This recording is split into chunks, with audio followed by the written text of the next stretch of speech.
Take first question from Tim standing on your left. Al, obviously you've played a whole lot of games and a whole lot of years to get to this moment. You're obviously enjoying it. Just what have the emotions of the past, I guess, half an hour or so been like as you've kind of had this reality finally sink in for you? Man, I'm so grateful. I know I've said it before, but it's the glory to the Lord for me, for putting me in this position.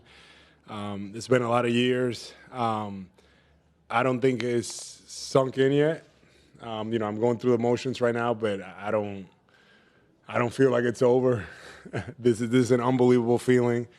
Yeah, the confetti, everything's going on, but it just hasn't hit me yet. Dave, on your right. Al, I think you alluded to it up on the podium, but you had a meeting with Wick 8 years ago, and then kind of your eyes got distracted by the ring he was wearing. How does it feel for you to know you're going to be getting one size for your hand as well? Wow.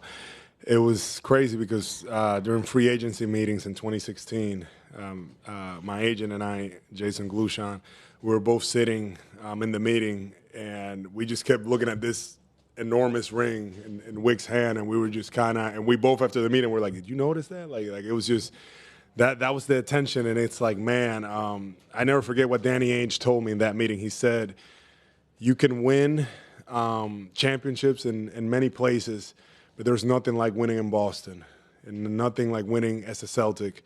And that stuck with me from that meeting, and I was like, man, like I'm trying to be great, and that's what I want. And the fact that it has happened, JT, JB stepping up in a big way and leading us, it's special. Jay, standing in the back. How did Joe impact this group and help take you to the next level? And then what did he show you kind of getting through the difficulty of how last season ended and then coming back probably a better coach? Yeah, no question. We all know Joe was thrown into the fire last year, and I felt like he did the best he could. But I just think this year everything was different when we came in for workouts before training camp. He really, I felt like, put a sprint on everything, how he wanted it to be, how he wanted us to work, how he wanted us to carry ourselves, how determined he wanted us to be. And it started from there. That energy that he had translated to the assistant coaches, to us, to the training staff, everybody, and we just kind of follow suit. And I feel like this type of team is Joe Mazzulla ball. It's defending, being gritty, on offense, being able to everybody be a threat on the court at the same time. And everything that he wanted to do, he was able to accomplish. He always knew when to push the buttons. He's hard. He can be a little wacky sometimes, but that's what we appreciate about him. He truly cares about us, and he cares about what it means to be a Celtic. David Aldridge, standing on the left.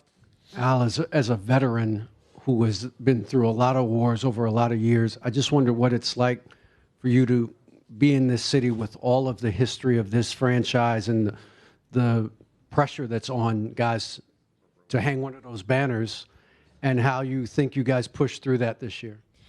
Yeah, the first thing you have to do when you come here is you have to embrace that pressure.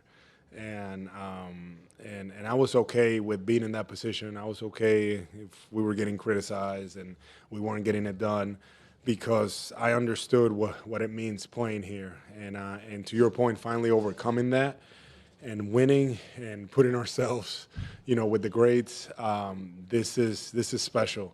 Our group, we've had a lot of hardships the last few years. Last year, heartbreaker against Miami, Game 7. Year before, Golden State.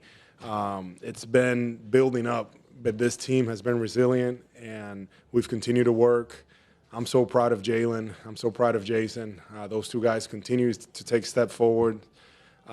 People, all year criticizing them, all that expectation, all that pressure. They did it. They've done it at a young age. They led our group. I'm just very proud of those guys, and to put everything aside and focus on winning. Fifth row on the left. Felicidades primeramente. Me siento orgulloso de ser dominicano. Gracias. ¿Qué se siente ser el primer dominicano en ganar la final de la NBA y a quién le dedicas este campeonato? Es algo muy especial para mí. La gloria yo se la doy a Dios porque Dios me ha puesto en esta posición y yo estoy muy claro de eso.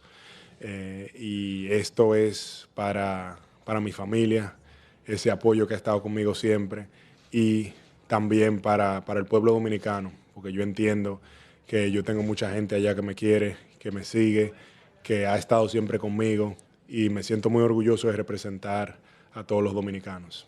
No solo allá, pero en el mundo, porque yo sé que hay mucha gente de diferentes lugares, en Europa, aquí en Estados Unidos, que me están siguiendo, y especialmente los dominicanos aquí en Boston, que han estado muy pendientes. Lawrence, Jamaica Plain, Lynn, todos esos sitios, se le quiere. Last question in the middle. Al, what went through your mind when Peyton hit that heave at half court? That was beautiful. That was beautiful. He did that, and you just kind of take a glance at the other team, and it's one of those that it just kind of breaks your spirit, and then it just kind of fueled us. But Peyton, man, like that just sums it up. It was, so ups and downs for him not knowing what to expect, when to play, when not to play. And he is the kind of guy that he is a big-time player. And it's hard because we have a lot of guys. But, man, him stepping up, cold, ready, not afraid of the moment, taking the shot. And, man, as soon as he shot it, I don't know how you guys felt, but I was like, man, this dude, he's about to knock it down. This is crazy. So, man, the fact that he knocked it down, that was huge. That was special. Thank you, Al. All right. Oh.